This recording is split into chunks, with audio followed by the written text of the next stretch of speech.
So I had some yard work to do today and got stopped dead in my tracks as soon as I came out to get some of the tools.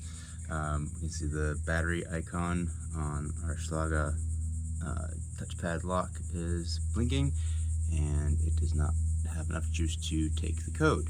I've always wondered what these little nubs are underneath, and conveniently they are the right size and spacing for a 9-volt battery, and the negative terminal will actually lock on there. So if you press that in and just twist the one on the left enough to make contact with that,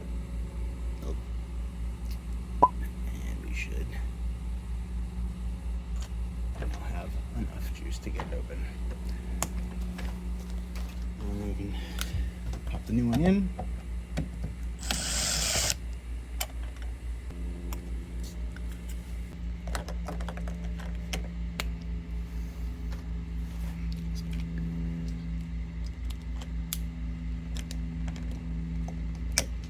Back in.